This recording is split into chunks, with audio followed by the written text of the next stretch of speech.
How many times would someone have to win the Mega Millions lottery in a row before you would suspect that something was going on?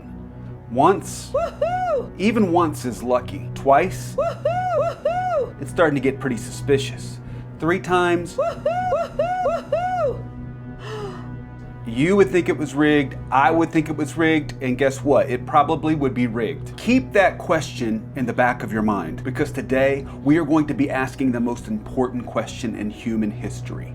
Is there a God? For thousands of years, humanity has wrestled with this question as we try to explain our own existence. If you're unsure whether God exists, is a 15-minute video going to convince you that he does? Probably not. But my goal today is to give you a starting point, things to think about, so that you can investigate the question for yourself. When it comes to the question of God, people generally fall into 3 categories. 1 are the theists, people who believe God exists and created everything. 2 are the atheists, people who believe there is no God and everything came about through natural processes. 3 are the agnostics, people who simply say, I don't know. As a Christian, I believe that God exists, and I believe that Jesus is the Son of God. Now, we're going to get to that topic in 2 weeks, so don't miss. But my belief in God doesn't start with the Bible. Interestingly, the Bible tells us something surprising about how to know God exists. Romans 1:20 says this, "For since the creation of the world, his invisible attributes are clearly seen, being understood by the things that are made."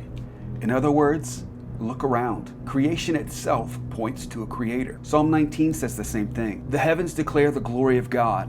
The skies proclaim the work of his hands. Look at Job 12, 7 through 10. But now ask the beasts, and they will teach you, and the birds of the air, and they will tell you. Or speak to the earth, and it will teach you, and the fish of the sea will explain to you. Who among all these does not know that the hand of the Lord has done this? And whose hand is the life of every living thing and the breath of all mankind? According to the Bible, the evidence for God is visible in the universe itself. So let's do exactly what the Bible says. Let's look around. Both scientists and Christians agree on one major point. The universe had a beginning. The universe is expanding. If you rewind that expansion backwards, everything traces back to a single starting point. Many scientists call this the Big Bang. For the universe to expand and form stars, galaxies, planets, the expansion had to be precisely balanced with gravity. If gravity were slightly stronger, the universe would have collapsed back on itself. If the expansion had been slightly stronger, matter would have scattered too quickly and no stars or galaxies would have been formed. The odds of this balance occurring randomly has been estimated at about 1 in 10 to the 60th power. That's a 1 with 60 zeros behind it. I've got a little exponents brush up, so if you need to look at this to understand exponents, we're going to be talking about them a lot, so please study this slide.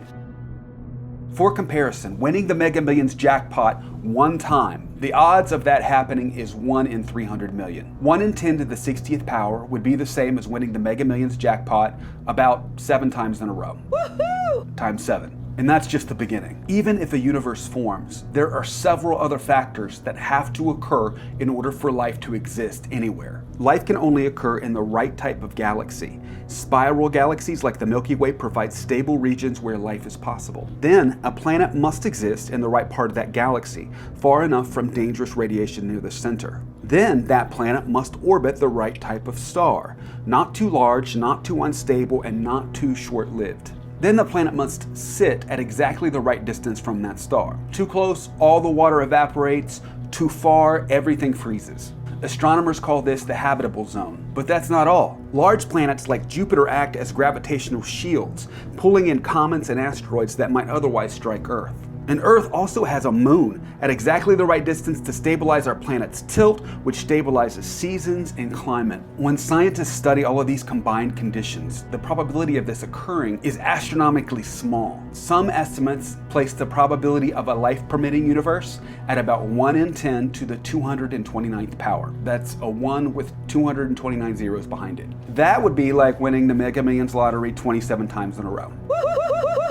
You get the idea. Now, at this point, someone might say this: given enough time and enough universes, eventually one of them is going to work. This idea is called the multiverse hypothesis, and there's just one major problem. There is currently no evidence of other universes existing at all. In fact, suggesting countless unseen universes just to explain away design requires more assumptions, not fewer. Instead of believing in one designed universe, you have to believe in an infinite number of unseen universes. Even if you had a perfect planet and a perfect universe, there is still another huge question that needs to be answered. How did life begin? Scientists call this problem abiogenesis. It's life arising from non-life. So far, no experiment has ever produced life from non-living chemicals. Scientists have produced lipids, simple proteins, amino acids, and sugars, but they've never produced anything living. They've never produced life. Not even a single functioning cell, and they know all the ingredients. Some estimates suggest that the odds of randomly forming just one functional protein are roughly 1 in 10 to the 164th power. Now that would be like winning the Mega Millions 21 times in a row. Now at this point, some might say, just because we haven't figured it out yet doesn't mean God did it.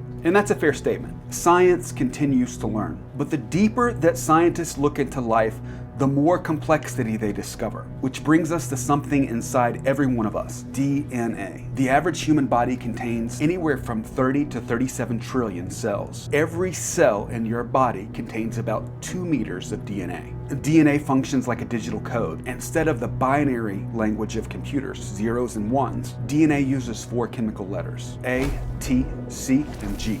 Those letters store instructions for building and operating the human body. Each cell, one of your 30 to 37 trillion cells, contains thousands of books worth of information. If the DNA in only your body were stretched out end to end, it would travel to and from the sun 70 times. I'm going to say that again. If the DNA in only your body was stretched out and laid end to end, it would stretch to the sun and back 70 times. But the storage capacity of DNA gets even crazier. This is a 1 terabyte hard drive. If we tried to store all of the information mankind has ever come up with, all the information that we've ever produced, now this is everything, every book, every picture, every movie, every text message, the entire internet, everything, on 1 terabyte hard drives just like this one, they would fill 2 AT&T stadiums. That's where the Dallas Cowboys play. Now I'm talking about every room, every square inch, from field all the way to the top of the dome to the roof, every square inch would be filled with these 1 terabyte hard drives. The exact same amount of information could theoretically be stored in enough human DNA to fit inside a 1987 Honda Accord. Companies like Google, Apple, Amazon, Microsoft, Meta, and NASA could all be stored in this much human DNA. God's tech is way better than our tech. DNA also replicates itself. It repairs itself. It runs the beyond microscopic little cellular machines that are in every one of our 37 trillion cells. It codes out all that information that completely runs this show. Doesn't code imply a coder? Another common response is this: complex things can evolve through natural selection. Natural selection does explain small changes within a species. For example, bacteria adapting to antibiotics, animals developing different traits, humans adapting to their environment, skin color, things like that. These are real and observable, but natural selection only works after life already exists. It does not explain how life and genetic information got started in the first place. I don't know if you guys have ever heard of the Penrose number. I'm about to explain it, but this gets really heavy, so pay attention. Physicist Roger Penrose studied the probability that a universe like ours could form with the level of order that we observe. His calculation produced a number that is so large it is almost impossible to comprehend. We're going to do our best. The probability of a universe forming with the level of order that ours has, according to Roger Penrose, is 1 in 10 to the 10th to the 123rd power.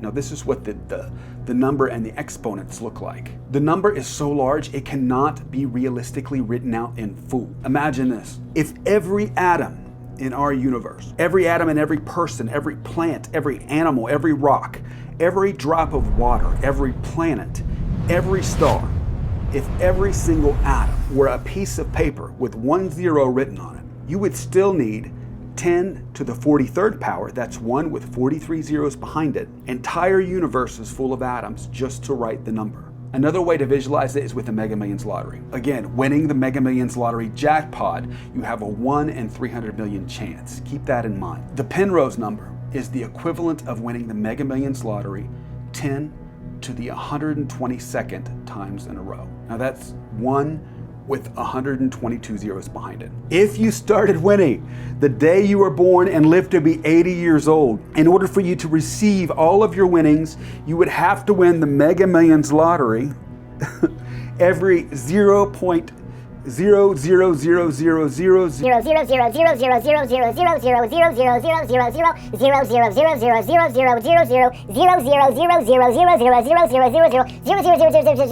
25 seconds. I'm going to put it on screen because I don't think I got all the zeros right. That's how unlikely it is that our universe would exist in the ordered state that it does by chance alone. Remember the question from the beginning. How many times would someone have to win the Mega Millions lottery jackpot in a row before you would assume it was rigged? 7 times? 20 times? 100 times? The universe appears to have won the lottery over and over and over and over and over again. A precisely balanced universe, a life-permitting planet, biological life, genetic information, incredible complexity. And the Bible says something really interesting about all this. Romans 1 says that God's power and nature are clearly seen through what has been made. Creation itself points very emphatically to a creator. Is there a God?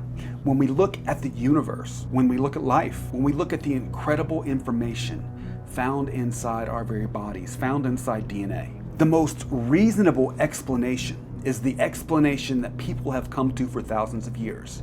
Yes, there is a God. And next week, we're going to ask the next question. Is His Word, is the Holy Bible, is it reliable? You guys have a great week. I'll see you next week. Bye-bye.